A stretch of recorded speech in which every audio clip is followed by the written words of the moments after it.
Yo me llamo Milagros porque yo me iba a morir. Me sacaron antes y le dijeron, mira, tenemos que sacarla por tu esposa, pero esta muchachita se va a morir, anda a comprarle la caja. Y verlo vivir y respirar y caminar y pues tiene una discapacidad producto de ese accidente. O sea, ahí en el estacionamiento le volví a dar. Entonces agarré el teléfono además de mi esposo a decirle que mi hijo se había muerto. O sea, realmente este niño está aquí porque Dios quiso. Porque cuando uno habla de la discapacidad, Gaby, que se habla muy poco, realmente. Vos pasás un duelo. Si vende taco en una esquina, yo sería la más feliz. Porque yo lo que quiero es que mi hijo se sienta valioso con la persona que él es. Sí. Y eso no te lo da la plata que vos ganes o el puesto que vos ocupes. En que hacer que tu hijo, a pesar de que el mundo le diga, vos sos diferente, con miradas, con palabras, esa es otra batalla. Hacer que él se sienta valioso por la persona que es. Y eso no te lo da el diagnóstico. Y es bien duro. Porque como le decías a tu papá que se murió el amor de su vida. No solo pensemos en que si hoy fuera mi último día. Si hoy fuera el último día de tu papá, de tu mamá, ¿qué les dirías? ¿Qué harías con ellos? ¿Y por qué no lo estás haciendo ahorita? Eso es 180 Podcast con Gabriela Benedit. Este podcast llega a ti gracias a HD Audiovisuales Nicaragua. Bienvenidos a un episodio más. Este es un espacio creado para compartir vivencias, motivación, testimonios, fe, entrevistas y mucho más. Empezamos. Hola, ¿qué tal amigos? Bienvenidos a un episodio más de 180 Podcast. Les saluda Gabriela Benedit. Gracias por sintonizarnos en Radio Activa los miércoles y los sábados. Recuerden también escucharnos en su página web en cualquier parte del mundo. Y gracias, por supuesto, por suscribirse a nuestro canal de YouTube para que les envíen todos nuestros episodios nuevos. Además, tenemos nuestros episodios completos en Spotify y, por supuesto, seguirnos en redes. Hoy estoy muy contenta y feliz de llevarles un nuevo episodio a todos ustedes. A veces me pongo a pensar, o antes de darle clic a grabar, me puse a pensar, o sea, ¿cómo hago el intro? De tantos temas que nosotros vamos a hablar aquí con esta bella mujer, la cual conocí por medio del trabajo de la protección integral, la protección patrimonial. Tuve el gran honor de conocer a un ser para mí especial, con una luz espectacular que siempre nos está motivando. Y hay tanto que compartir y sin duda, muchachos, la vida de cada persona es un libro abierto, es un libro nuevo que conocer. Hay tantas cosas que aprender de cada ser humano y hoy sin duda no va a ser la excepción. Así que hoy quiero darle la bienvenida a Milagros Zelaya. ¿Cómo estás, Mili? Gracias, feliz de estar aquí, Gaby, hasta que se nos hizo, finalmente. Se nos hizo. Dios nos unió en un momentito y ya se nos hizo estar aquí y coincidir, sí. Gracias a Dios. ¿Cómo estás? ¿Cómo te sentís? Muy feliz de estar en mi tierra, en mi patria, bien contenta de estar aquí con vos y a dejar que la conversación fluya. Sí. Bastante contenta. Para quienes no te conocen, contales, ¿quién es Milagros Zelaya? ¿Qué hace hoy por hoy? Ok, Mili, para todo el mundo Mili. Sí. Tengo 4 hijos, estoy felizmente casada, ya casi 19 años de feliz matrimonio. Me dedico a la asesoría patrimonial, a temas de dar asesoría de seguros e inversiones y vivimos en Ciudad de México, pero somos nicaragüenses full, entonces andamos pasando navidades aquí. Soy una persona muy contenta, trato de siempre estar tranquila, contenta, que disfruto mucho la vida, me encanta platicar, me encanta conocer a nuevas personas. ¿Y qué te puedo decir? Me apasiona mi trabajo y me apasiona sobre todo servir. Soy muy contenta sirviendo. Y hablando de ese tema de servir casualmente, creo que te conocí hace como un año y medio, como por ahí medio, más o menos. Sí. Y a mí me decían, ay, que la Mili es un amor, que la Mili es linda, ay, que la Mili... Qué bella. Entonces, vos sos la voz, pero yo no te siento como la voz, yo te siento como una persona que está ahí como pendiente de animarte, de echarte porras. Ay, ustedes gracias. Pueden. Entonces vine conociendo a Milagros por medio del trabajo en la que hemos compartido y poco a poco irte conociendo ha sido un regalazo. Realmente, ay, linda, ha sido un regalazo y poco a poco también he ido escuchando parte de tu historia, tantas cosas que has podido vivir y siempre venís sacándole un significado para crecer, para aprender de cada lección que te pase. Y hace poquito que te hacían una operación, que estabas pasando un proceso, sí. Vos estabas en el hospital y vos estabas mandando un mensaje de motivación al equipo. Sí, y yo, sí. Wow, esta mujer es increíble. Sí. ¿Cómo te venís formando desde pequeña? ¿Y cómo tiene que ver la parte de Perú específicamente? Porque aunque vos estuviste muchos años viviendo en Nicaragua, ¿cómo viene Milagros formándose como persona? Pues la verdad, y gracias primero por la invitación, gracias por la intro y por tus palabras de cariño. La verdad que estoy feliz también de conocerte. Me acuerdo que la primera vez que te conocí te dije, ¡ay, yo soy fan tuya! Y no me habías visto nunca. Entonces... Es que yo pienso que no me ven, o sea, yo digo, pues me van a ver mi mamá, mi papá, niña. No. mi abuelita. Yo ya era fan tuya, ya te seguía. Pues la verdad que... sí, me han pasado, ayer que hacíamos como que el recap de más o menos para que sepas un poquito más de mi historia, realmente cuando uno recapacita lo que has vivido, decís, ching, o sea, sí han pasado bastantes cosas, pero lo importante no es lo que te pasa, sino lo que haces con lo que te pasa. Uh-huh. Y la verdad que en ciertas cosas, Gaby, yo siento que vivo como muy con el flow, por así decirlo. Uh-huh. Soy una persona muy de fe. Para mí Dios es el centro de mi vida y vivo muy como abandonada a su voluntad y a lo que Él quiera hacer con nuestra vida. Pero y tal vez por eso vivo como bien en paz a pesar de ciertas cosas que nos puedan haber pasado, que yo nada lo veo malo. Todos son aprendizajes, todo es cosas que te forman. Todas son situaciones que a veces Dios te va quitando y te va poniendo otras cosas para llevarte a donde Él quiere que vos vayas, ¿verdad? Para mí, mi principal escuela fueron mis papás. Realmente mis papás siempre me formaron y sobre todo con espíritu de servicio. Mi papá... días antes de morir, él andaba, yo te ayudo, yo te enseño, yo que te cargo. O sea, el señor operado en cama y era, no, de ahí déjalo, yo lo agarro, o amorcito. O sea, siempre esa voluntad de servirte, de cuidarte, de protegerte. Y mi mamá en su estilo maternal también. Entonces, para mí, lo que más importante me dejó mi papá y mi mamá es eso, es la ganas de hacer mejor la vida de las personas. Por eso, gracias por lo que dijiste, que sentís como que más que un rol de supervisión, mi rol es como ayudarlos a que ustedes hagan mejor las cosas, porque realmente eso es lo que yo espero, pues. Sí. Que la persona con la que me encuentre, con todos mis defectos, pueda yo dejarle siempre algo positivo. Y ese es como mi principal anhelo, creo. Sí. Entonces, ese espíritu de servicio, de motivar, de llenar de fe, viene de tus papás. Viene de mis papás. ¿Desde chiquita lo veías? Desde chiquita, mi papá tuvo polio. Él nació en San Rafael del Norte en 1942. 1900 calzonchingo, decía. Y en el pueblo cayó una epidemia de polio que mató a muchos niños cuando él estaba muy chiquito. Y a él la polio se le fue el brazo y quedó con este bracito izquierdo lisiado. Básicamente él no podía abrir la mano, no podía agarrar cosas. Y curiosamente, con todo y la lesión que él tuvo, el deporte que jugó toda su vida fue básquet. Y iba a ser seleccionado en Nicaragua y jugar hasta los 70 años que le dio su primer infarto. Entonces, para mí, el ejemplo de él trabajaba en educación agrícola, trabajaba empoderando campesinos, enseñándoles a exportar. O sea, eso es algo que uno lo ve siempre, ¿verdad? Entonces, y vi una persona que siempre vivió feliz en su vida. Siempre buscaba, con muchas cosas que tuvieron que sobrepasar él y mi mamá, siempre estaba feliz y siempre andaba buscando qué hacer, qué ayudar. Entonces, eso es algo que para mí, el modelo de ellos dos es como algo muy presente. Y una vez hablaba con alguien y le decía, pues obviamente mi esposo para mí es lo más importante, mi esposo, mis hijos, pero mis papás que ya no están conmigo, yo siempre pienso en hacerlos sentir orgullosos. A donde ellos estén, yo decir, quiero que me vean en donde estén y digan, dejamos una buena semillita en el mundo. Sí. Entonces, para mí eso es un norte importante dentro de mi vida, pues que se sientan orgullosos de mí. Definitivamente que sí. Y hablando de toda esta formación con tu familia, estuviste un tiempo en televisión, según lo que estuvimos hablando, estuviste un tiempo en televisión y también estuviste en ventas y en tantas cosas, y cómo es increíble que todo se viene como integrando. Totalmente. Pero antes de que lleguemos a ese punto, ¿cuáles son las lecciones más significativas para vos en tu vida desde la niñez hasta la adolescencia? O sea, algo que vos digas, esto me marcó. O sea, esto me marcó para bien o para mal, pero esto me marcó.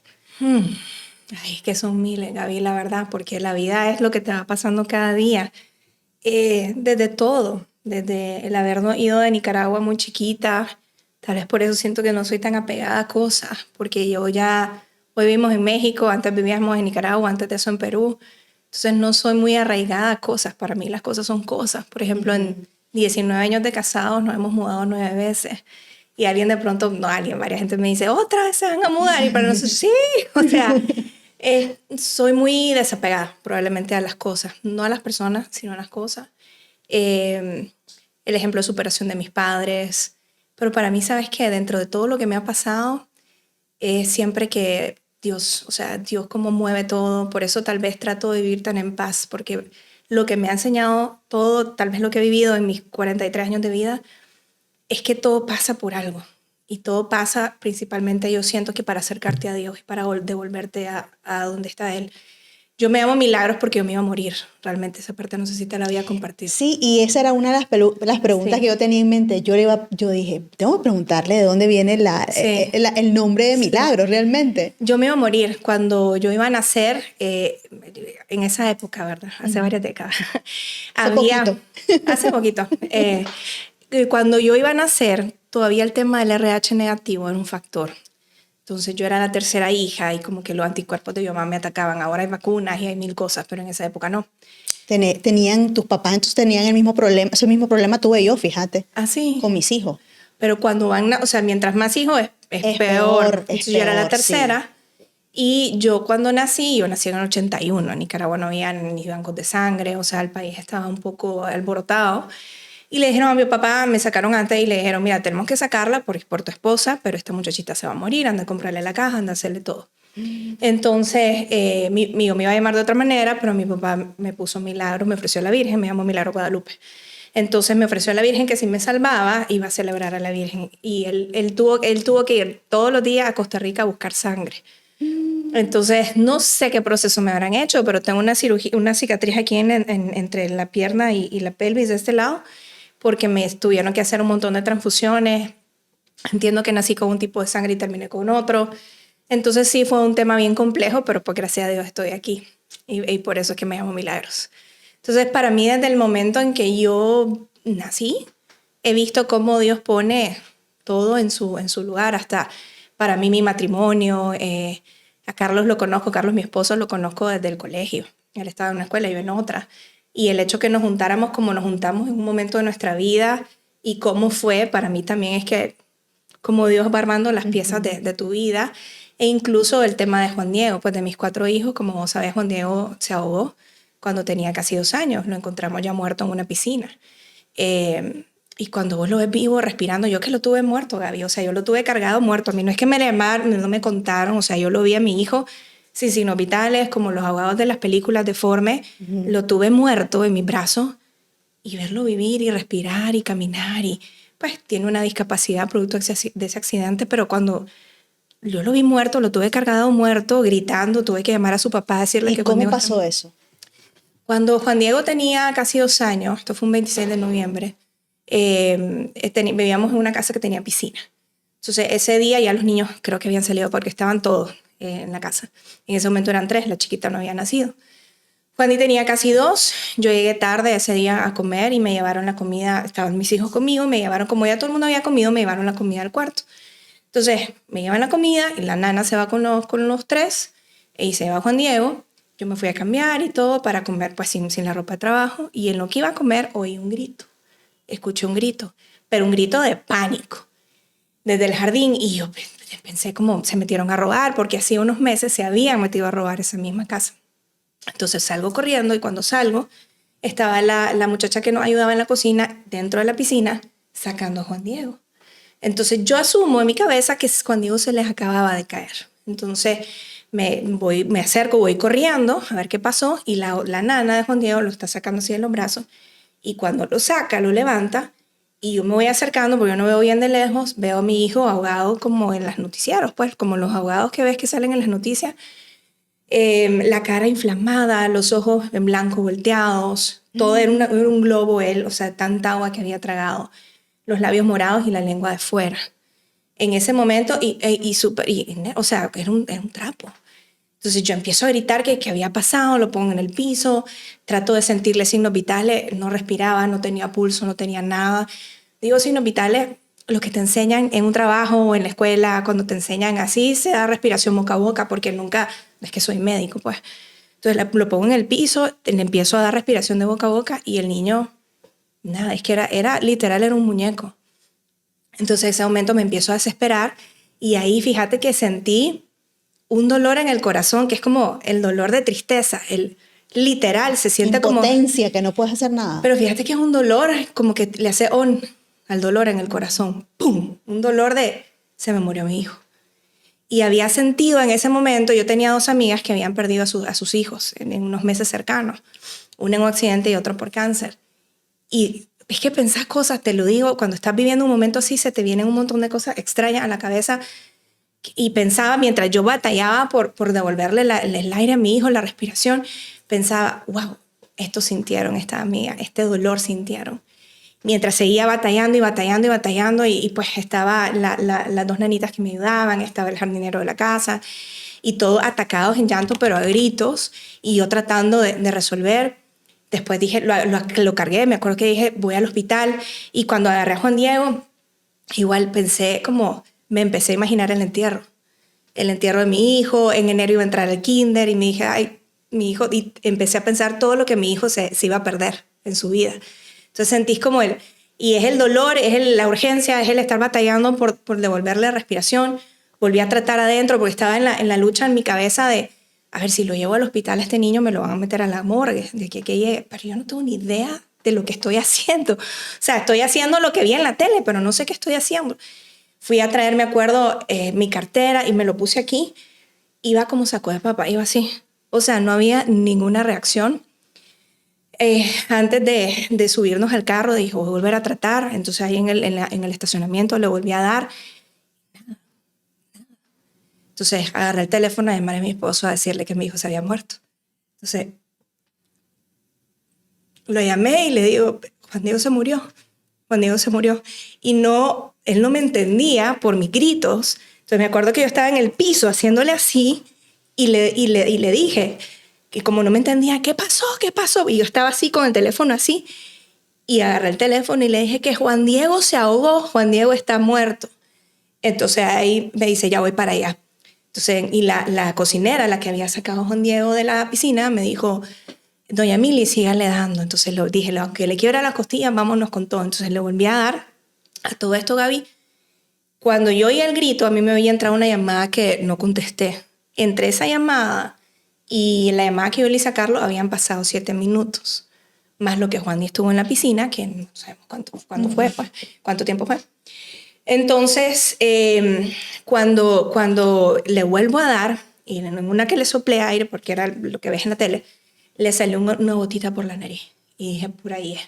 Y le seguí dando y le siguió saliendo más agüita y más agua por la boca. Y los ojos, que los tenían blanco como la mesa, le empezaron como que a tiritar. Entonces ahí es donde el cerebro se vuelve a conectar. Como que a temblar, como a temblar un poquito. Me imagino que es donde el cerebro se va volviendo a conectar. Y a Juan Diego hizo este esfuerzo por vomitar. Entonces lo volteé y ya lo empecé a empujar así a que sacara agua y empezó a tratar de llorar en ese momento. Entonces ahí ya le dije a la muchacha, pues tráeme una toalla que me voy al hospital. Entonces ya me trajo toalla y yo le dije a mis otros hijos, los mayores, estaban viendo todo. O sea, ellos las 2 pulguitas de 6, no, tenían 7, 8 y 5, 6, tal vez Carlitos, viendo todo. Entonces yo les dije como, quédense aquí, su hermanito está bien, pero me lo voy a llevar al hospital, espérense aquí. Entonces ya salí corriendo y Carlos lo llamaba, pero él de tan rápido que venía manejando, se le había ido el celular debajo del asiento, entonces obviamente no podía contestar y me lo encontré en el camino al hospital y ya le hice seña que me siguiera, llamé al pediatra a avisarle, entonces ya el pediatra me estaba esperando en emergencia. Entonces y me dijo el doctor, pero está respirando. Me dijo, sí, doctor, aquí viene tirando agua todavía, venía vomitando en el carro todavía, agua. Entonces, y ya se venía desinflamando. Y entró al hospital bien atontado, pues, del accidente. Estuvo internado un día, porque ya me explicó que después del ahogamiento vienen una serie de secuelas que pueden quedar, o incluso hasta una embolia. Entonces lo tenían que mantener monitoreado. Y al día siguiente, pues, no dieron el alta. Pero al final, para mí lo de Juan Diego, realmente mi hijo es un milagro. O sea, yo siempre lo digo y al que puedo se lo comparto porque fíjate que unos meses después se murió una compañerita de la escuela de mi hija ahogada en una tina de su casa. Después otra niña se murió en una piscina así en la playa. Wow. Fue unos mesecitos después de lo de Juan Diego. Es decir, ¿por qué mi hijo sí se quedó y por qué estas criaturas no? Entonces, nunca le damos vuelta, honestamente, al que hubiera pasado, no, eso jamás. Pero vos sabes que siempre dicen, no es lo que te pasa, sino para qué te pasa. Entonces, con Juan Di tratamos de hacer lo mejor posible, pues, porque, y te lo repito, yo que había a mi hijo muerto, lo tuve muerto, cargado. O sea, prácticamente en ese momento lo creíste así. Claro, yo en mi mente ya lo estaba enterrando. No pensaste en que realmente iba a volver a respirar, que No. lo iba a salvar. Simplemente ya tuviste ese sentimiento en tu corazón. Por eso entendiste a tu amiga. Sí, y sentí el ouch. O sea, el corazón sí duele. Sí sentí el dolor en el corazón ante una tristeza tan profunda que es antinatural. Enterrar a un hijo es antinatural. Sí. O sea, uno entierra, está preparado para enterrar a sus papás, hermanos, amigos incluso, pero tus hijos no.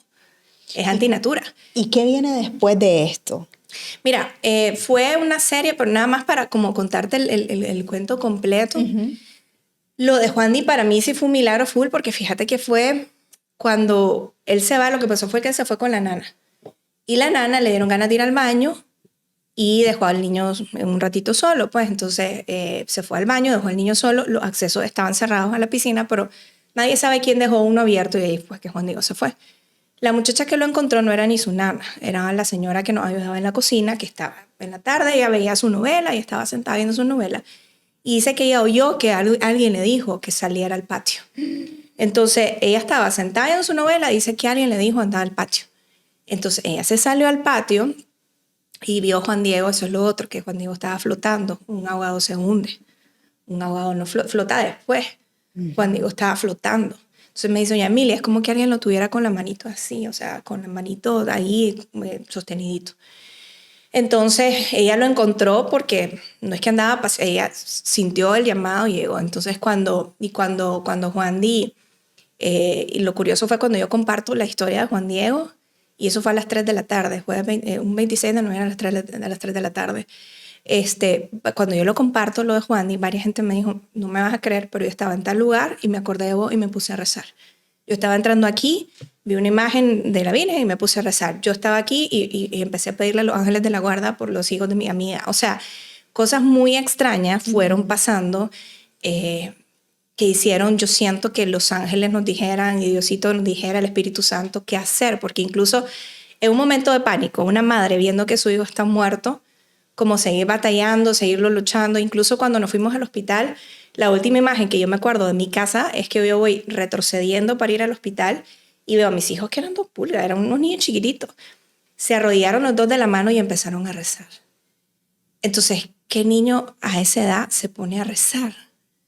Entonces vos ves ahí la mano de Dios literalmente tocando a la gente, moviendo ángeles, moviendo todo, porque los corazones de todos para pedir por él. Para pedir por él, exacto. Entonces, y tiempo después lo vimos, pues, o sea, ya cuando lo pones como a analizar y ves y decir, ching, o sea, realmente este niño está aquí porque Dios quiso. Entonces sí ha sido una experiencia, tal vez por eso no lo vivimos como una desgracia, porque sí también a veces las personas decían, qué horror, eso que les pasó. ¿Cuál horror? Si aquí tengo a mi hijo, o sea, sí, o sea, vive con una condición hoy, pero bendito Dios está aquí. ¿Y qué condición es la que? Él tiene una lesión cerebral. A raíz de ese a raíz de eso. Con Juan Di ha sido un viacrucis de doctores. Cuando Juan Diego, después del accidente, a los meses, él iba con su desarrollo normal. A los meses, él empezó primero con problemas de sueño, se me empezó a despertar muchísimo, se me despertaba a la 1 y no se me volvía a dormir. Se empezó como a estancar en su desarrollo y empezaron a haber problemas en el kinder, que el niño no avanzaba, pero sobre todo fue el sueño, como el tema inicial. Entonces cuando vimos que se empezó a estancar, empezamos a ir primero de neurólogo y también la parte de psicología. Entonces psicología lo pusieron en el espectro autista, pero fíjate que siempre los neurólogos nos decían no, dependiendo del neurólogo que iban, nos decían otra cosa. Entonces nos decían no, que fíjate que no, un neurólogo que incluso me dijo, este niño no tiene nada, lo que es un niño malcriado. Ahí cuando crezca va a ser normal. Okay, qué diagnóstico más extraño para un neurólogo, pero eso es lo que me dijeron. De ahí otro neurólogo, lo llevamos a Estados Unidos, y en Estados Unidos nos dijeron que le iban a hacer un examen para síndrome X, que no tenía sentido, porque es un síndrome que tiene características físicas y otros temas que mi hijo no tiene. De viaje se notó honestamente que era para sacar el costo del examen. No encontraron nada.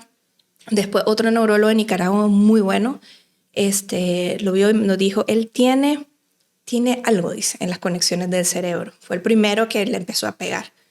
No, esto no es autismo, nos dijo, tiene algo en las conexiones del cerebro que están como inmaduras. Algo hay. No puedo identificar qué es, pero es esto. Entonces ahí empezó la medicación para Juan Diego.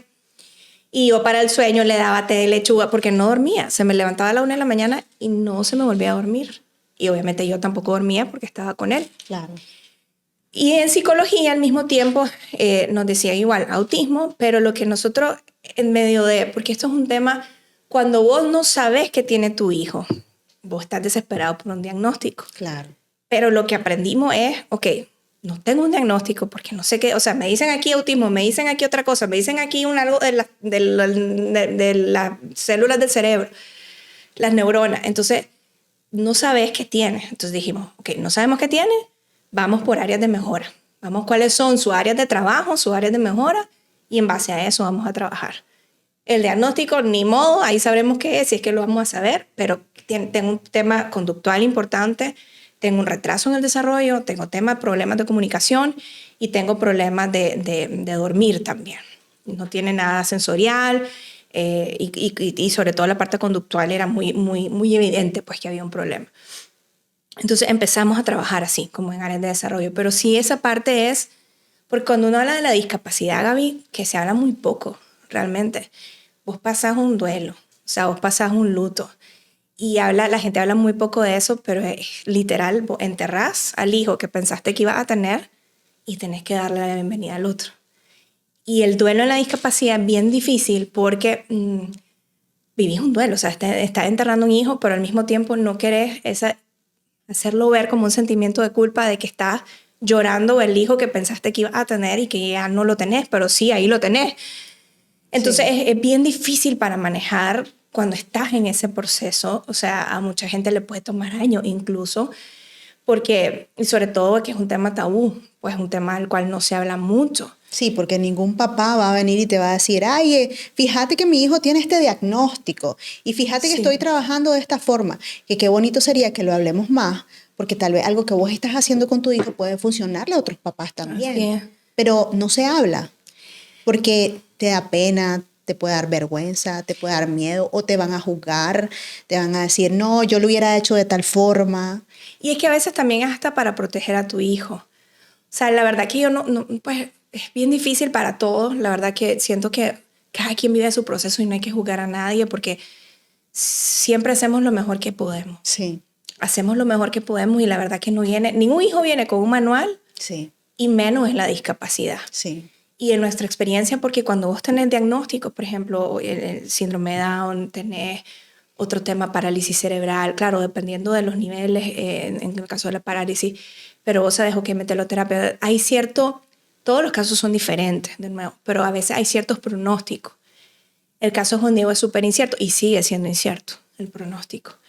Entonces, esa batalla de que, y a veces yo que trabajo ya en temas profesionales con familias con discapacidad, yo lo veo que a veces hay papás que lo rechazan, o sea, rechazan el diagnóstico y dicen, no, es que él con esto va a estar bien, y él va a estar bien, y él va a estar bien, y se cierran a la posibilidad de y si no. Entonces, cuando Juani, por ejemplo, después de 7 neurólogos, dimos con uno en México que es especialista justo en lesiones, y no se nos va a olvidar, o sea, él desde que agarró la resonancia de Juani la puso así, y dice, sí, las lesiones de Juan Diego, y Carlos y yo, ¿cuáles lesiones? Y nos dice él, sí, lesión. Aquí está, dice, aquí hay una lesión por hipoxia. Y no le habíamos contado nada. Aquí hay una lesión por hipoxia, dice. Entonces ahí... ¿Qué es por el ahogamiento? Por el ahogamiento, por falta de oxígeno. Entonces él ya nos explicó y le dijimos, ¿por qué? Porque yo iba donde los neurólogos y yo les decía, o sea, mi hijo tuvo este accidente así, y literal no me pelaban, no me hacían caso. Con eso. Porque lo que me explicó él es que las lesiones por hipoxia normalmente dejan secuelas físicas muy fuertes. Y como Juan Diego salta, relincha, brinca, deben haber dicho, esta mamá es una exagerada, porque el mismo pediatra que me lo atendió en ese momento, que era el doctor Báez aquí, me decía, insistiles, Milagro, insistiles, no dejes que te lo engaveten en un diagnóstico, vos peleá, buscá, pataleá, hasta que llegues con el que encuentre que tiene Juan Diego. Entonces, insistíles, Milagros, insistíles. Y él me decía, si necesitas reporte, cuando vivía aquí, yo te mando lo que vos querrás, pero insistíles, me decía. Entonces, la bio dijo así, que Juan Diego, entonces lo que él nos explicó es que Juan Diego tiene una lesión en como las conexiones, justo lo que nos había dicho el otro neurólogo aquí, que hace que él no procese bien la información. Entonces ahí las lesiones no se regeneran, sino que tenés que, a pesar de la lesión, el cerebro tiene que seguir trabajar.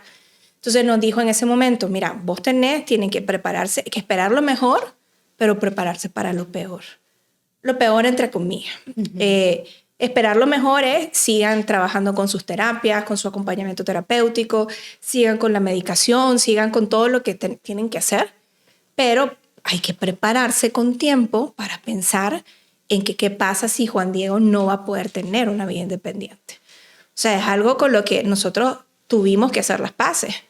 Porque ¿Cómo lo manejaste con tu esposo? Porque eso tensa las cosas, te frustra, te hace sentir impotente. ¿Cómo se maneja una situación así en familia? Porque habían 2 niños chiquitos que vieron cómo se dio todo este acontecimiento que al final nadie sabe lo que va a pasar y por qué está pasando. Simplemente tenés que ver cómo te la jugás, como estabas diciendo vos. Sí, igual es parte de un proceso y yo creo que lo más importante es vivir en el día a día. Porque si yo pensara, Gaby, que en eso es que trabajo yo, ayudando familias con discapacidad, si yo viviera todo el tiempo pensando en cuando yo le falte a Juan Diego, ¿qué va a ser de él? Como papá te aterroriza. Porque lo sentís tan vulnerable y ese es el miedo que tenemos todos los papás de niños con discapacidad o adultos con discapacidad, que quién me lo va a cuidar cuando yo no esté. Entonces, lo que para mí, además de que tenés que preparar para ese momento, igual que como con cualquier hijo, pues, te tenés que preparar, pero es vivir como el día a día. Es vivir el día a día y pensar en que vos vas a resolver lo que vos podés en este momento. No te vas a agobiar por el mañana porque no sabés. Correcto, no te vas a poner en ese punto de la ansiedad al futuro. No podés. Y sin duda, o sea, hoy por hoy que vivís en México, que has desarrollado una carrera asesorando a tantas familias para protegerlas en diferentes áreas, me imagino que comprende al 100% cada una de esas asesorías con las familias con las que vos te sentás y sabes exactamente lo que están sintiendo, sabes exactamente sus temores, sus miedos, cómo tratar de cómo hacer un match entre tu sentimiento personal y como el de asesora realmente. Bueno, para resumir a lo que me dedico, porque no saben, yo soy asesora de seguros y asesora de inversiones y me especializo en varias cosas, pero una de las cosas en las cuales me especializo a nivel personal es que ayudo a familias con discapacidad como la mía a pensar en ese mañana en el que le vamos a llegar a faltar a nuestros hijos. Entonces, ¿qué pasa si tenés un hijo con parálisis cerebral y cuando vos le dejas a faltar, este niño va a necesitar, ya es un adulto, va a necesitar igual atención, comida, vivienda, atención médica y tal vez un cuidador 24 horas? Entonces, pero esto es, y hay una diversidad de diagnósticos, o sea, yo veo de lo que se te ocurra.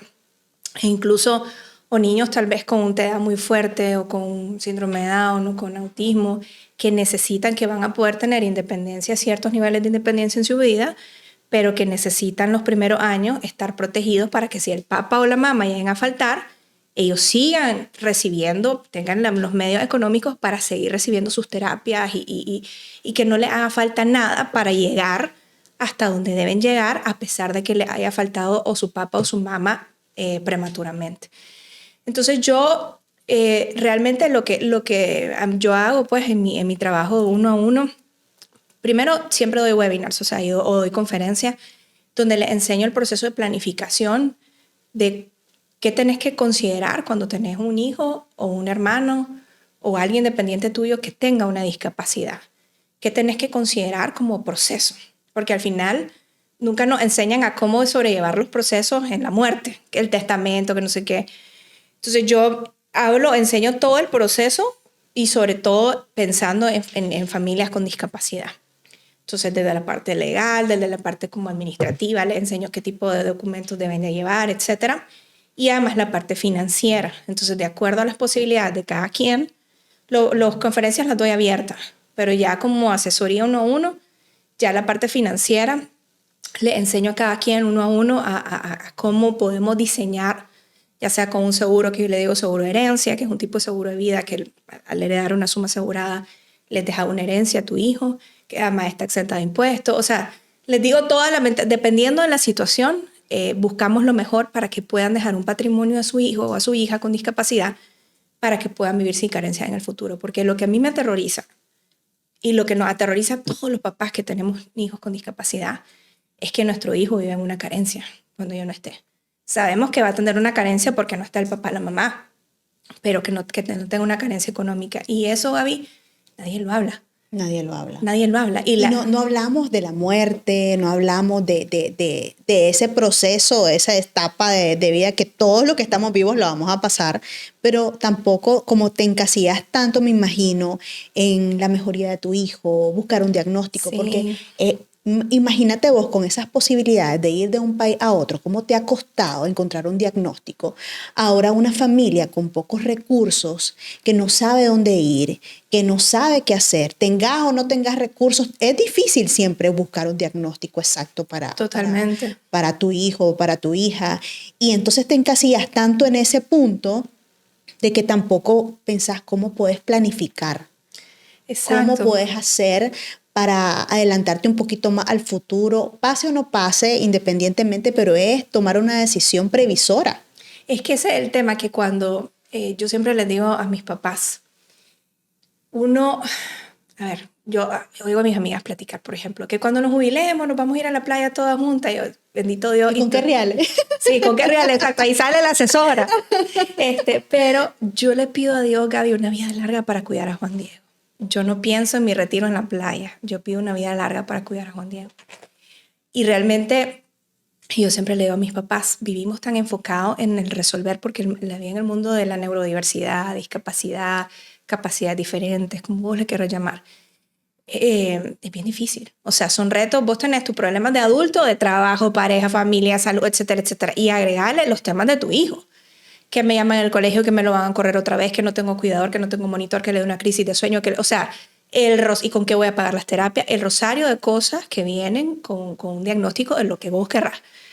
Entonces, no te das la vida para pensar en el futuro. No te das. Entonces, yo siempre les digo, los felicito por hacer esta pausa, porque el futuro de tu hijo es tan importante que necesitas empezarlo a planificar. Sí. Entonces, sí, es como, y obviamente no es lo mismo que venga alguien y que le hable a mi caso, que es lo que nosotros estamos haciendo con Juan Diego. Y yo ya pasé ese camino.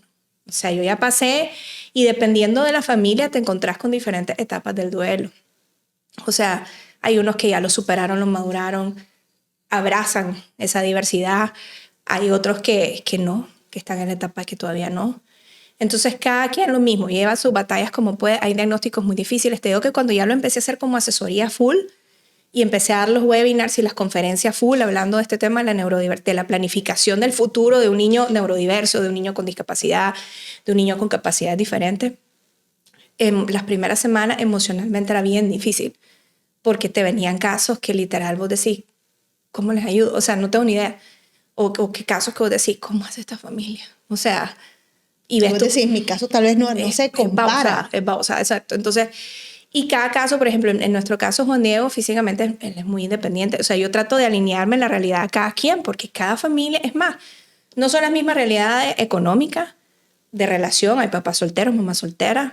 Hay gente que son cuidadores 24 horas de su hijo. Hay gente que tiene capacidad de tener cuidadores, o que su hijo tal vez no necesita más que ajustes curriculares en la escuela. Entonces, cada caso es diferente hoy y va a ser diferente en el futuro. Por ejemplo, Juan Diego, nosotros esperamos que él pueda tener una vida independiente, físicamente hablando. No creemos que él pueda valerse por él mismo a nivel económico. Entonces, va a necesitar un tutor legal, va a necesitar personas que tomen las decisiones financieras por él. Ojalá en el nombre de Dios tenga un trabajo, que ahí cuando vos decís, te cambia la perspectiva de todo.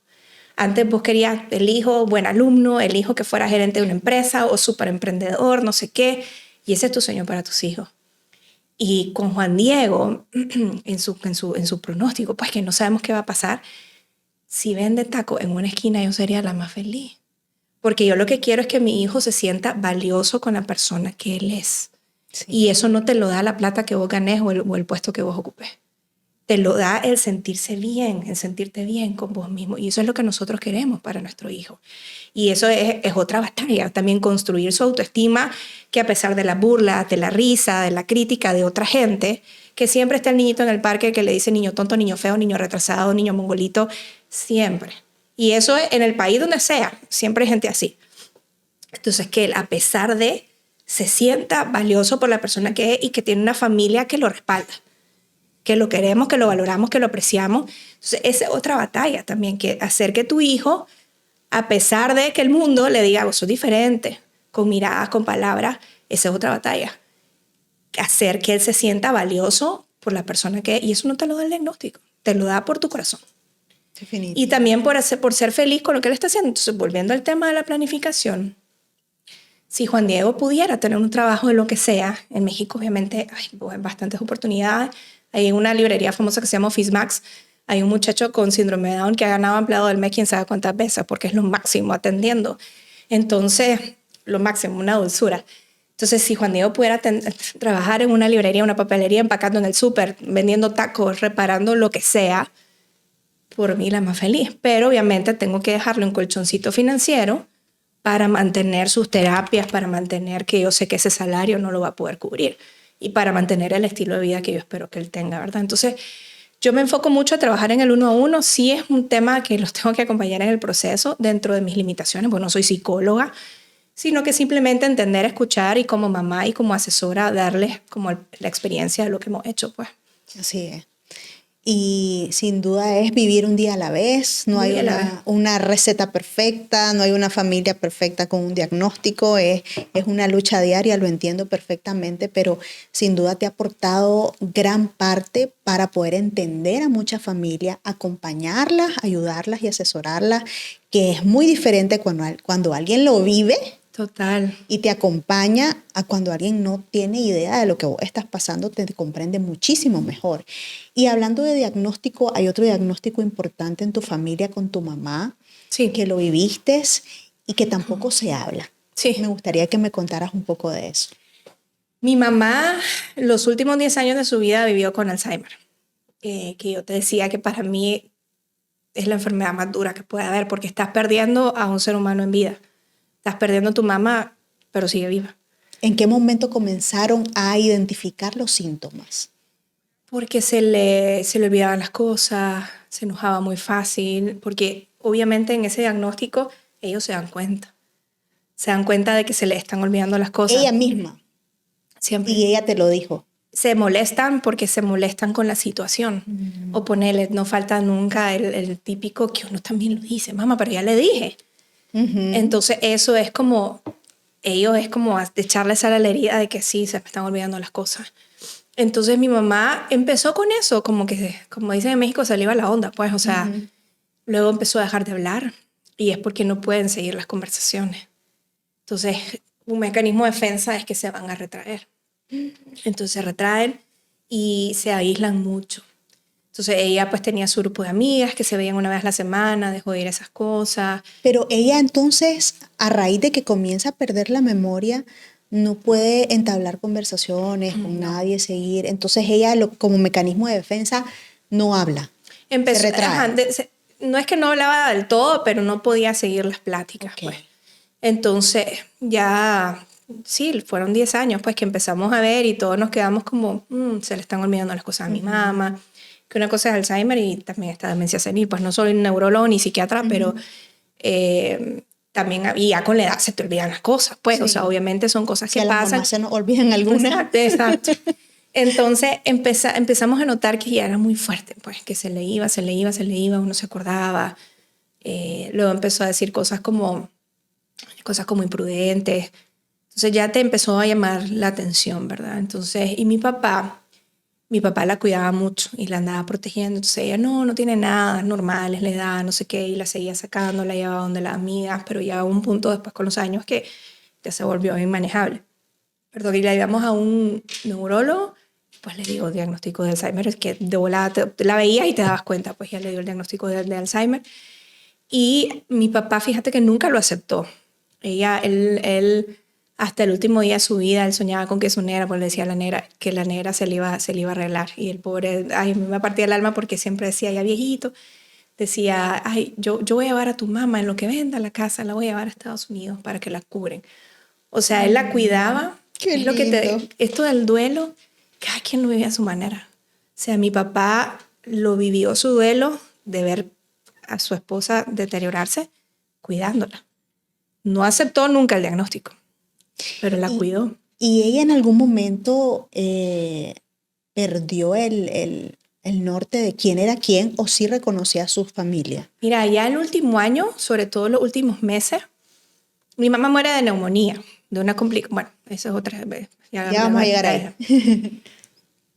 Pero digamos que se seguía acordando, sí se le iba, pero se acordaba. Pero los últimos meses sí ya reconocía muy poco. Pero yo, de que igual, tío, es tan bueno siempre que mi mamá murió en febrero de 2023, que mi papá pues murió 10 días después de ella. Cuando yo vine en diciembre de 2022 a terminar de vender su casa y ayudarlos en unas cosas. ¿En ese momento que viniste era cuando ella ya había fallecido? No. Antes. En diciembre, ella muere en febrero de 2023, yo vengo en diciembre de 2022, es la última vez que la vi con vida. Y me dice, y cuando esa semana que estuve no me reconoció, o sea, no me ubicaba de viaje. Era la primera vez que no te reconocía. Era la primera vez que no me reconocía, sí. Okay.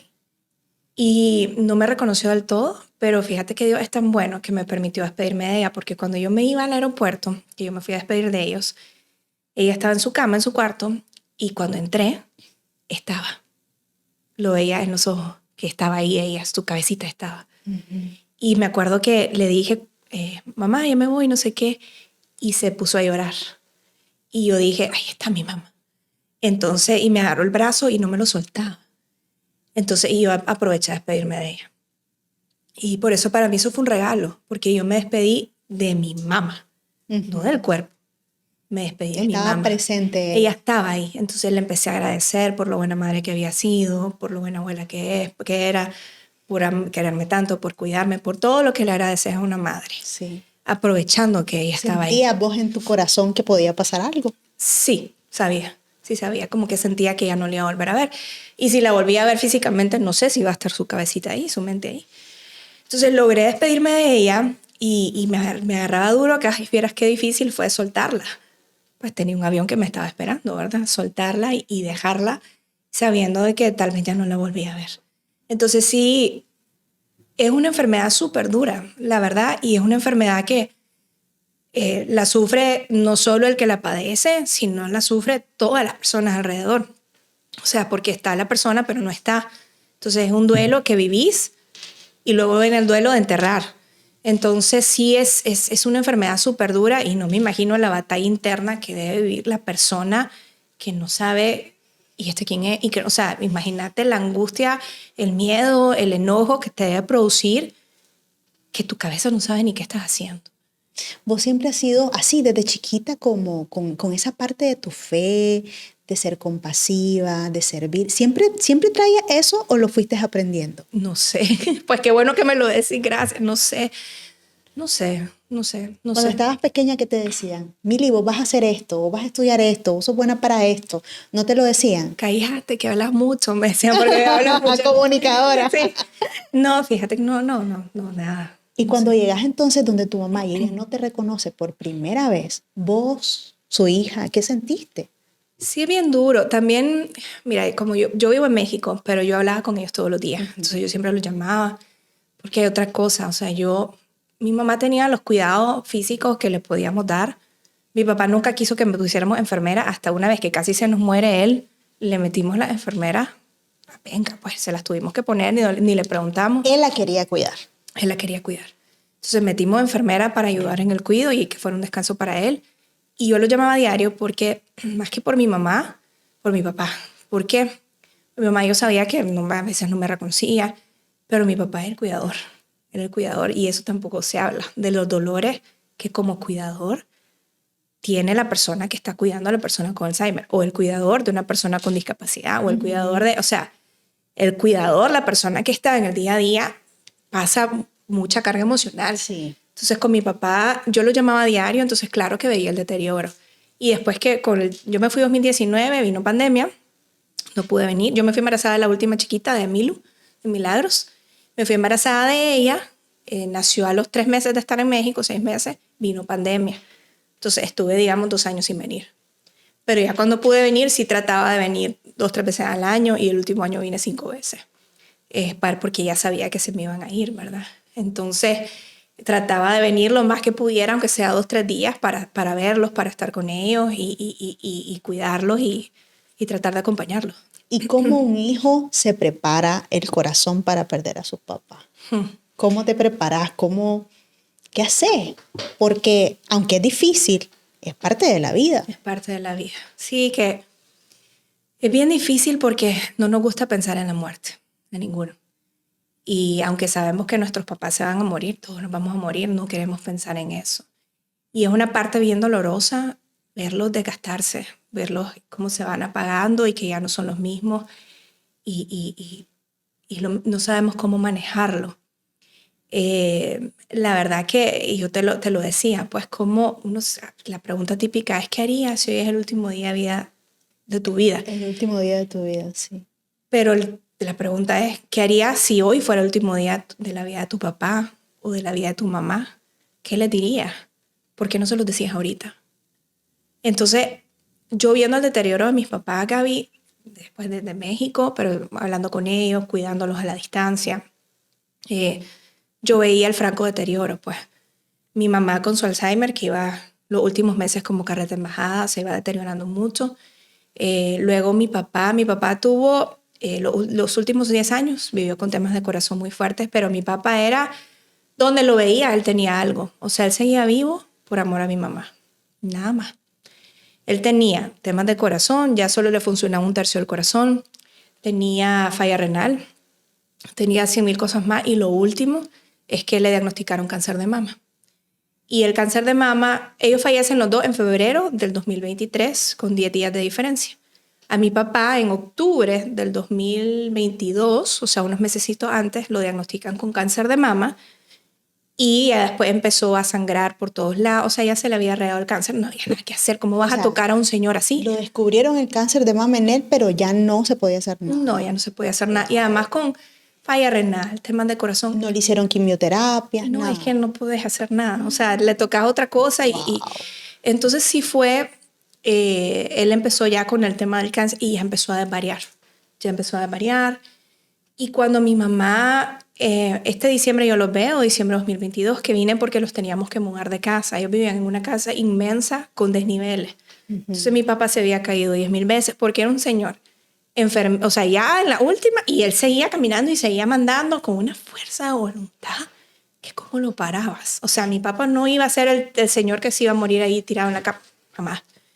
Entonces los mudamos de casa, una casa más pequeña, de un solo nivel, más cerca de farmacia, de súper, para que la logística fuera más fácil. Entonces, en diciembre yo vine a hacer eso, como a terminar de vender su casa y a buscar a dónde lo íbamos a trasladar, pues a buscar otra casa. En enero los mudamos, vino mi hermana a hacer ese traslado y mi mamá estuvo una semana en la casa nueva, digamos que viera con cuánta ilusión pensamos en esa casa aquí, que pasen unos añitos más, pero la verdad que nunca sabes si vas a tener añitos. Sí. Mi mamá estuvo una semana en esa casa y entró al hospital con una neumonía severa, estuvo 3 semanas en el hospital. Y del hospital le diagnostican Parkinson, pero Parkinson no el que tiembla, sino un Parkinson rígido. Y estando en el hospital... ¿Cómo Parkinson rígido? Te pones como tabla. No perdés movilidad, de todo. Y nos explicaron, miren, este Parkinson, como ustedes, porque sí la veíamos muy rígida, no podía estirar las piernas, era un problema moverla, llevarla al baño. Wow. Y nos dijo el doctor, como ustedes la ven por fuera rígida, está por dentro rígida.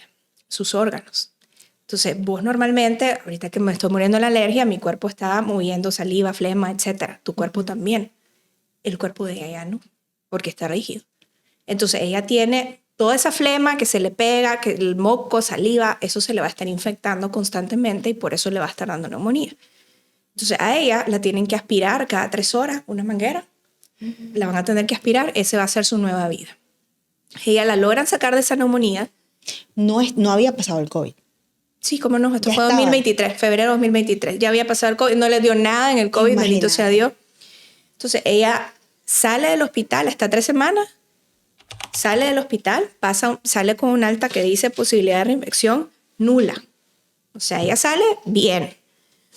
Y está una semana en casa. Yo me acuerdo que me había tocado, ella sale un día, yo me fui a Grecia, me fui a un curso varios días, 10 días, a un curso de algo. Y ella sale el día que yo me fui a Grecia, ya pude viajar tranquila. Regresando a México de mi viaje, me llama la enfermera y me dice, Milagrito, me dice, su mamá está saturando muy bajito, no sé qué, a correr con el oxígeno, ponerle esto, a llamar a los doctores. Fue a las 6:30. A las 9, y todavía a las 8 me dice, Leo, ¿cómo la ves? Mira, sus signos vitales están bien, me dice, pero yo la veo mal, Milagrito. Y las enfermeras, Gaby, son los que ven morir a la gente. No, los doctores también, pero los que están ahí viendo son las enfermeras. Las enfermeras No se saben. mueven de ahí. Entonces la enfermera me dijo, están sus signos vitales bien, pero yo la veo mal. Me dice. O sea, lo siento. 9 de la noche, me dice, va para abajo otra vez.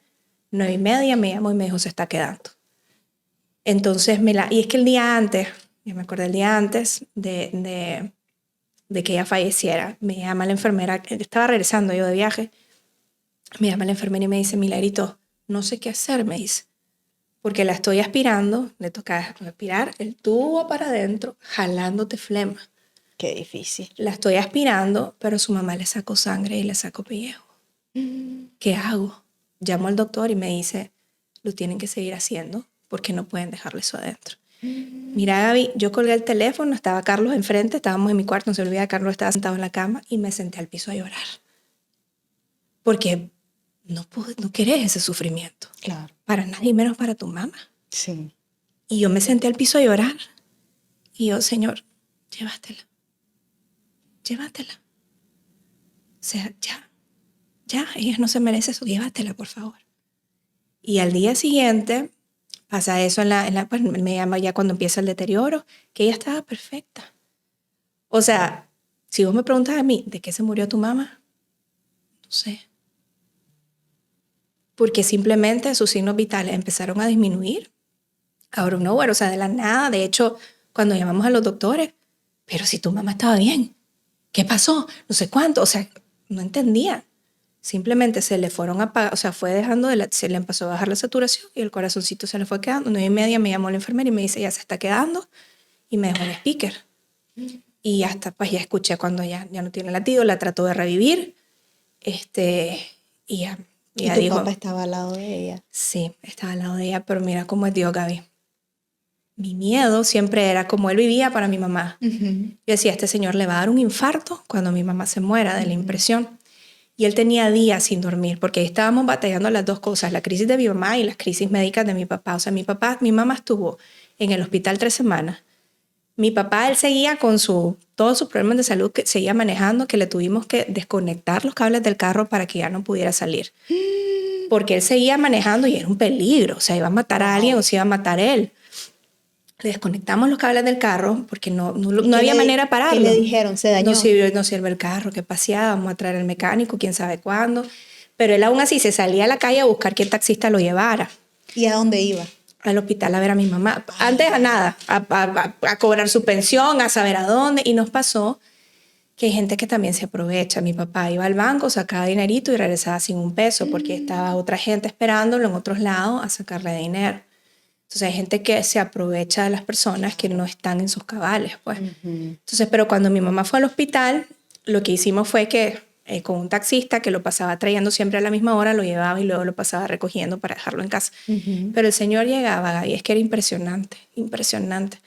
Llegaba arrastrándose, porque ya casi no comía, o sea, arrastrando los piecitos, así. Que ver a tu papá en esas condiciones también... Ay, se te apachurra el corazón ver un hombre tan vigoroso, tan alegre, verlo, pero por amor llegar en esas condiciones. Y se ponía ya con el cáncer seguro en el colon porque sacaba sangre por todos lados. Dios. Y se paraba al lado de la cama de mi mamá a agarrarla de la manito. Y me decían las enfermeras, lo queremos sentar pero no quiere. O sea, nosotros, papá, no vaya al hospital. No había quien lo detuviera. Se iba al baño y regresaba a estar de la mano con mi mamá. sosteniéndolo. Mi mamá en cama y él, que debería estar en cama, cuidando a su esposa. Y en su último suspiro estaba ahí. Entonces, yo decía, y esos últimos días que él estaba con crisis de todo, no dormía nada. Claro, estaba pensando en ella, seguro. Y con su crisis física. Y en su, o sea, él ya estaba con un cáncer terminal, mal del corazón, falla renal, porque tenía la creatinina disparada. O sea, él era de estar en el hospital también. Increíble todo lo que tenía al mismo tiempo. Exacto. Y yo decía, cuando se muera mi mamá, mi papá le da un infarto y va a quedar. Por la impresión. Era la luz de sus ojos. Y cuando, cuando se muere mi mamá, como digo, él tenía días de no dormir. Cuando se muere mi mamá, él en ese momento estaba dormido al lado de ella y no se dio cuenta. O sea, mi mamá fallece y mi papá, después de días sin dormir, estaba dormidito y él no la vio morir. O sea, Diosito protegió su corazón para que no sintiera ese dolor tan fuerte. Así lo quiero ver yo, por lo menos. Sí. Y ahí estuvo no se dio cuenta, sacaron el cuerpo de mi mamá a la funeraria.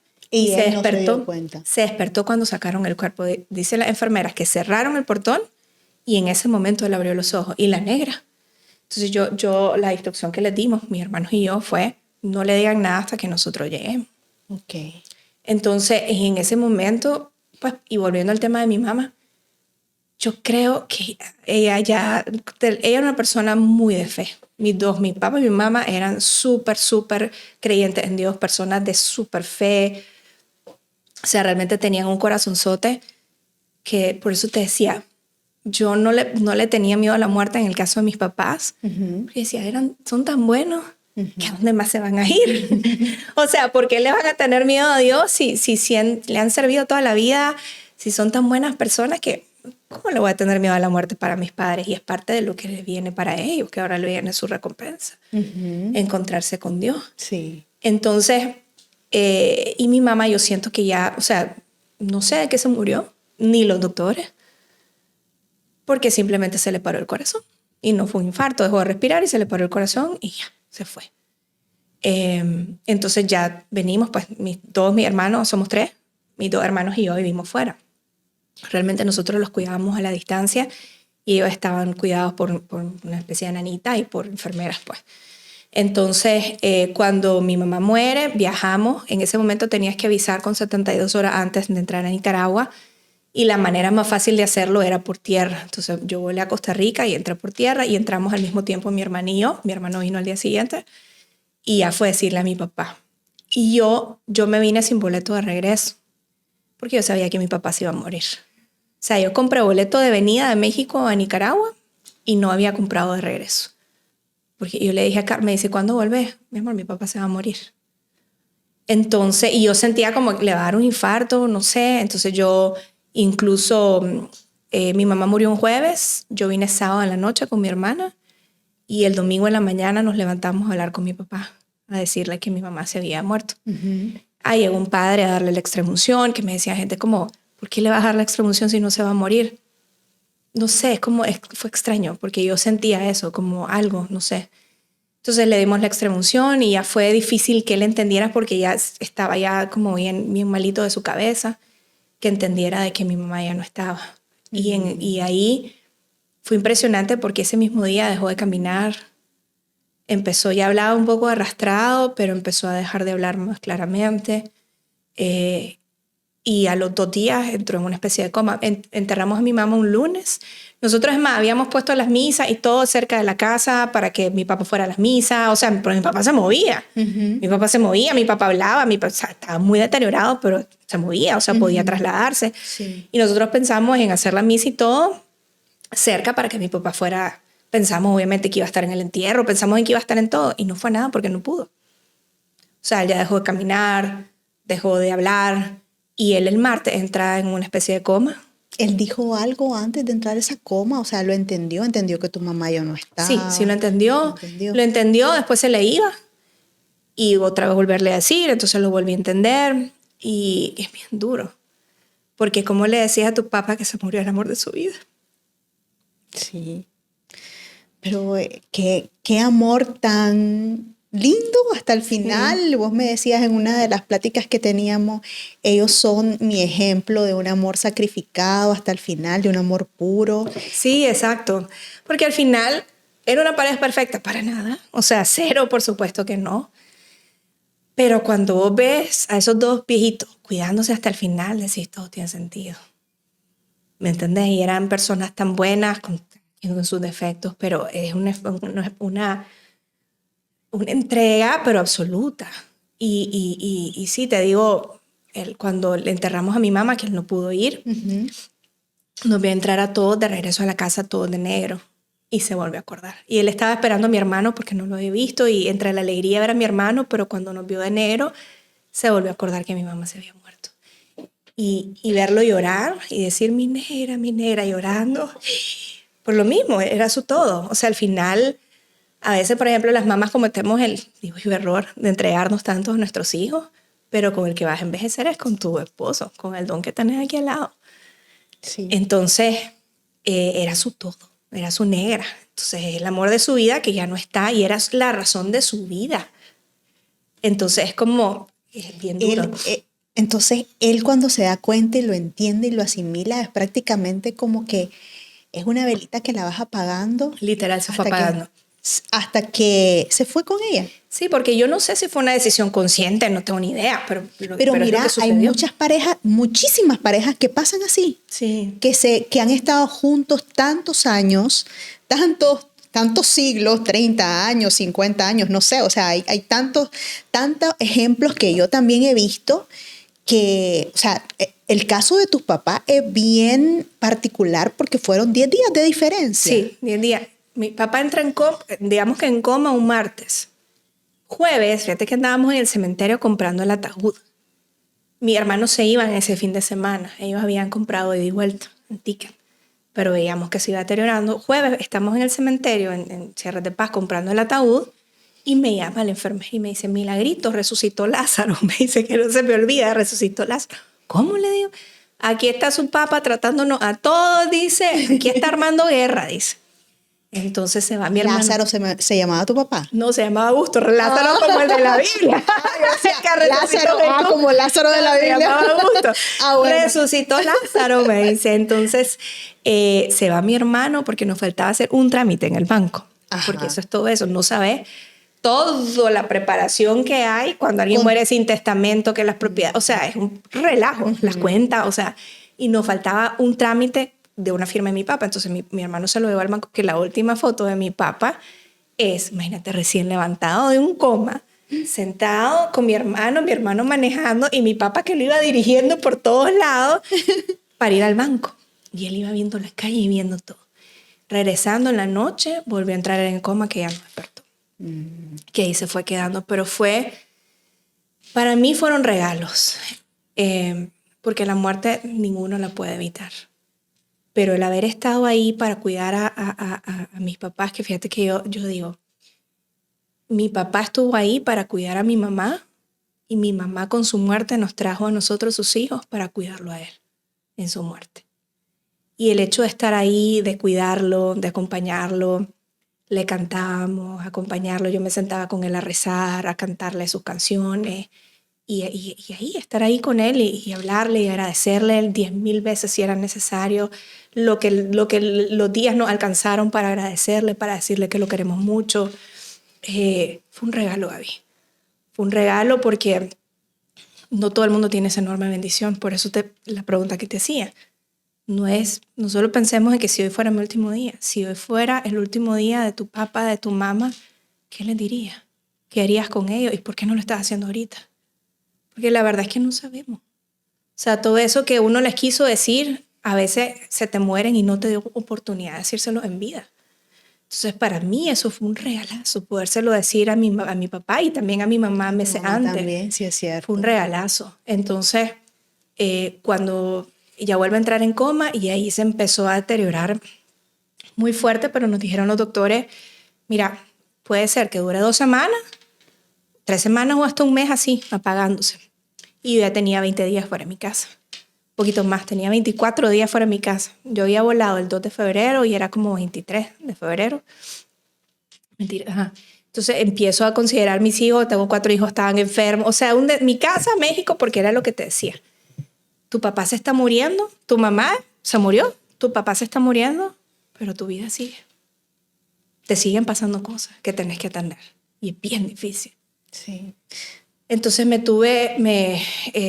dije a mis hermanos, necesito ir 1 día y medio a México a ver a mis hijos, ver tratamientos que están tomando, incluso hasta descompresionar de todo el nivel de estrés que tenía. Uh-huh. Ellos movieron sus boletos, su regreso, y yo compré mi regreso para irme domingo en la madrugada y regresar martes a primera hora a Nicaragua. Y ese sábado en la noche me dice el doctor, pues yo igual siempre estaba atrás, o sea, si no andaba haciendo vueltas en la calle, estaba a la par de su cama, apapachándolo, dándole besitos, aunque estuviera dormidito. Y ese sábado, que antes de irme, como a las 7 de la noche, nos dice un doctor que es familia, él ya viene para abajo, muchacho. Entonces, y me dijo, prima, yo sé que vos te vas a ir a México, pero te lo tengo que decir. Puede ser que a tu papá ya no lo encontré con vida. Entonces, ahí el tomar la decisión, irme, venir, y les dije a mis hermanos, pero yo lo cuidé en vida. O sea, y esos días estuve con él, a la par de él, abrazándolo, besándolo, y estaba dormidito. Entonces le dije a mis hermanos, muchachos, si se muere hoy, pues mañana mi papá o el lunes me esperan a que regrese el martes para enterrarlo. Por supuesto, andate. Entonces fue ir sabiendo de que probablemente ya no lo iba a encontrar. Entonces sí, emocionalmente fue una decisión muy difícil, pero iba con paz. O sea, te digo honestamente porque lo mismo, o sea, yo no me quedé con nada.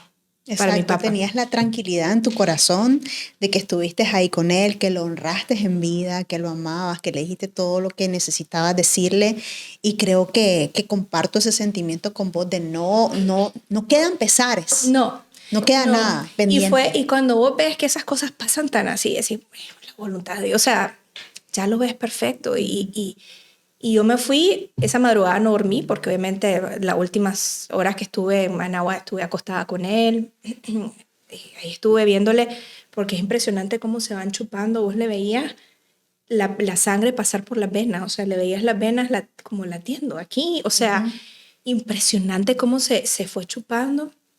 Y estuve con él, y me acuerdo cuando iba al aeropuerto, pues ya sabía, ya me lo sentía pues igual que no lo iba a encontrar. Y aterrizando en México, vieras, o sea, tenía horror de encender el celular a ver que mi papá se había muerto. Y de hecho, encendí el celular y vi 100,000 mensajes y me ataqué en el aeropuerto en llanto, porque dije, mi papá se murió. Y no era que estaba ya saturando bajo, que correr con el oxígeno, que habían otros problemas, o sea, lo que tenés que resolver a última hora. Uh-huh. También a la noche antes fue otro tema, que nos dijo el doctor, pues, llévenlo al hospital. Pero mi papá no, o sea, llévenlo al hospital. ¿Para qué? ¿Se va a salvar? No, pues lo más probable es que no. Entonces, ¿para qué lo vamos a llevar? Que al final eso es decisión de cada quien y es respetable, pero mi papá odiaba los hospitales, como no te puedo explicar, los detestaba. Y detestaba cuidados intensivos porque en sus batallas de salud de los últimos años se la vivía en el hospital. Y en cuidados intensivos perdí la cuenta de cuántas veces estuvo. Y él lo ponía fatal estar ahí. Entonces, entre estar en su casa y morir, lleno de amor y de cuidados, porque gracias a Dios, gracias infinitas a Dios que pudimos darle esos cuidados en casa, pero entre estar en el hospital y morir solo a estar en su casa rodeado de amor, pues preferimos eso. Y ya, pues, a la hora ya me avisaron que ya mi papá había fallecido. Pues. Entonces fue igual, pues llorar ya con mi esposo, mis hijos, y regresar ya directo al entierro, pues que mis hermanos, pues que ahí estuvieron siempre al pie del cañón, también todos súper unidos, que esa otra cosa, pues que tuvimos el enorme regalo de que no hubieron pleitos, no hubieron problemas. O sea, gracias a Dios ahí también papito, mamita dejaron buenas semillas de armonía entre sus hijos. Pues. Sí. Pero sí, nadie, como que no nos gusta hablar del tema de la muerte y no nos gusta pensar en, ¿y si mis papás se enferman? ¿O cómo lo voy a acompañar? ¿O cómo la voy a acompañar? Y la realidad es que hoy pueden ser nuestros papás, después podemos ser nosotros. O igual, yo tengo a Juan Diego, que lo tengo que estar cuidando también, quién sabe hasta cuánto tiempo. Pues. Y es increíble que vos has podido compartir esa lección de vida, o sea, porque perder a tus papás casi al mismo tiempo no es nada fácil. O sea, es algo bien duro, aunque había un diagnóstico, aunque habían años en que ustedes venían luchando con la salud de ambos, pero es una cosa súper difícil y lo que admiro, porque yo te digo, una vez me invitaron a un podcast a hablar sobre duelo y me ataqué en llantos ahí en el podcast porque, o sea, me costaba hablar de mi papá y vos venís y no tienen ni 5 años, si no me equivoco. Van a cumplir 2 años en febrero. Imagínate, van a cumplir apenas 2 años y estás aquí hablándole a la gente de aunque los perdiste, pero vas sacando una lección de cada una de las cosas y la vas integrando a tu vida para agradecer, para aceptar, para soltar, para ir viviendo el día a día y es increíble. Y algo que quiero rescatar antes de finalizar, Mili, es que decías que a veces nos entregamos tanto a los hijos, pero envejecemos con nuestra pareja. Sí. Y hablando y retomando eso, ¿cómo has venido integrando eso a tu vida, a tu matrimonio y a tu familia? Ay, no sé. Mira, yo me casé, para mí Carlos es mi mejor amigo, Carlos es mi todo. Y me casé, digo yo, con la mejor persona del mundo, la mejor persona para mí, porque obviamente cada quien tiene su mejor persona. Y la verdad que igual creo que Carlos en mi vida es un regalo, entonces todo es más fácil cuando vos te casás con la persona correcta, creo yo. Y los dos nos parecemos mucho en eso, que somos como bastante prácticos y no le damos vuelta nunca al por qué, jamás. O sea, qué desgracia, qué tragedia, qué horror, eso no pasa, ni en nuestro vocabulario, ni en nuestra... No. Porque siempre viene algo mejor. Y incluso en el mismo caso de la muerte, yo te decía, o sea, no, yo no me quiero morir, obviamente, o sea, pero cuando me toque, viene algo mejor, que es la vida eterna, si por eso me creó Dios. Entonces, y en ese sentido, tengo la enorme bendición de haberme casado con un buen hombre, noble, lleno de valores, que sobre todo nos cuida. O sea, su rol de esposo, su rol de papá es cuidarnos y siempre priorizarnos a nosotros. Y la verdad que somos un equipo, pues igual para mí. Y por eso te decía, cometemos el error de entregarnos tanto a los hijos que nos olvidamos de eso. Y eso sí, nosotros siempre lo hemos hablado. Y a pesar de que tenemos a Juan Diego, que muy probablemente nos va a acompañar siempre, no lo sé, ojalá y pueda hacer su vida independiente del nombre de Dios, pero no lo sé. Pero para nosotros, la persona más importante en mi vida es él, y la persona más importante de su vida, dice él, que soy yo. Entonces sí es un trabajo full en equipo, es una decisión, es el acompañarnos, porque aunque eran mis papás, miras qué lindo cuando que me dijo algo tan bonito que se me quedó grabado en el corazón, algo de mis papás. Cuando se muere mi mamá, yo salgo corriendo y le digo, vos quédate a papá Luchón, porque hay 4 cipotes y su mamá tiene días de estar afuera y no sé cuándo regrese. Y se queda él cuidando a los niños. Se le enfermaron todos, o sea, pasó de todo en esos días que yo no estuve. Y estuvo pues full a cargo de la casa. Cuando se muere mi papá y yo me regreso, pues tenía que regresar el martes a Nicaragua, me dice, yo voy y le digo, no, quédate con los hijos, quédate con los niños, por favor, porque para mí yo estaba más tranquila de que él se quedara con los niños. Y me dijo, yo le dije, te lo juro que yo estoy bien. O sea, por favor, quédate aquí, te lo juro que yo estoy bien, como diciendo, no es que no lo necesitara, porque siempre lo necesito, pero necesito mejor aquí con ellos. O me servís más aquí, pues. Ajá. Y me dijo, pero es que también son mis suegros los que se murieron. Y te quedas, wow, tenés razón. Sí, quiero ir al entierro de mi suegro. Me dice, no pude ir al de mi suegra, quiero estar en el de mi suegro. Yo los quería mucho. Y te quedas. O sea, no habías pensado en ese gran detalle. Que él también estaba enterrando a su suegro, que lo amaba y a él lo amaban como un hijo. Entonces, exacto, que él también estaba viviendo un duelo. Y que él también me acompañó y me vio sufrir los últimos meses que yo estaba. Porque yo siento que cada quien lo maneja lo mejor que puede. Todo ese trama de verlos desgastarse, yo empecé a rechinar dientes, se me empezó a caer el pelo, físicamente me veía demacrada. O sea, me veía exhausta. Porque aunque estaba de lejos, el teléfono el día entero me sonaba y tomar decisiones el día entero y más cuando se muere mi mamá y estar aquí. O sea, emocional, físicamente te desgasta. Claro. Y él estuvo acompañándome en todo ese proceso, viviéndolo él. O sea, ve a su esposa sufrir, pero ve a sus suegros morir, que eran personas que él quería mucho. Entonces, ahí capté que no estoy tomando en cuenta sus sentimientos realmente. O sea, tenés razón, vení. Entonces sí para mí ha sido como un apoyo en todo y en eso sí, tratamos de apoyarnos. O sea, él, decisiones de lo que sea, dale, vamos de viaje. Esto, vamos de viaje. Nos vamos a vivir a México, vamos de viaje. Vamos a hacer esto, nos vamos de viaje. Porque al final eso es, somos un equipo. Y vamos a hacer un equipo hasta que, como mi papá y mi mamá, se muera uno primero y después vaya el otro. En el nombre de Dios, que así sea. Pero gracias, Mili. Gracias por tanta enseñanza que nos dejas por medio de este podcast, parte de tu historia, porque yo sé que hay puntos que no abordamos, pero yo creo que lo más importante sí se tocó. Nos dejas unas grandes lecciones para valorar la vida, para planificar, los papás que tienen un diagnóstico importante y a los que no también. Y la parte de tomar esas enseñanzas de cada una de las cosas que te pasan en la vida, importante para darle un significado bueno en medio de todo lo malo. O sea, yo creo que uno de los mensajes finales es que darle un significado bueno aún a lo malo que te pase es importante, porque si no vas a estar triste, vas a estar frustrado, vas a estar viviendo sin vivir, o sea, como que estás muerto en vida. Es más, aunque no encontré el significado, Gaby, porque a veces uno pasa, ¿para qué? Pero es pensar, soy feliz con lo que tengo. Y ser feliz es una decisión de todos los días. O sea, hay gente que aparentemente tiene todo y vive supremamente infeliz, criticando, jugando, haciendo el mal. Y ve gente que aparentemente no tiene nada y es nada más feliz. Porque el ser feliz es eso, es una decisión. Aunque no encontré el significado, es simplemente levantarte y todos hacemos lo mejor que podemos. Sí, definitivamente. Gracias, Mili, por tiempo. A vos por invitarme. Por abrir tu corazón.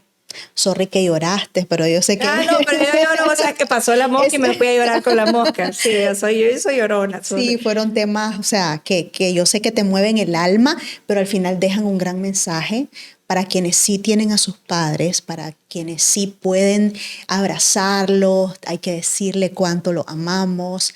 Tantos mensajes que nos deja este podcast con vos, que yo te agradezco haber compartido conmigo. No sé si querés cerrar con algo. Gracias por invitarme, gracias por el espacio y la verdad, pues el mensaje creo que es vivir la vida cada día, un día a la vez, porque no sabemos qué nos espera el futuro y sobre todo tratar de dejar alguna sonrisa siempre en los que tenemos alrededor, dejar una sonrisa y un ratito de felicidad a las personas que tenemos alrededor, sean tus hijos, tu esposo, tu papá, tu mamá, tus colegas de trabajo, tus amigos, el que te empaca las bolsas en el súper y eso para mí es... A eso venimos al mundo, a ser felices a las demás personas en medio de nuestras limitantes y nuestros defectos, pero todos tenemos esa capacidad de hacer felices y ayudar y servir a otros. Definitivamente. Gracias. Gracias, Gaby. Gracias a todos ustedes por habernos acompañado en un episodio más. Compartan este episodio con muchas más personas y nos vemos en un próximo.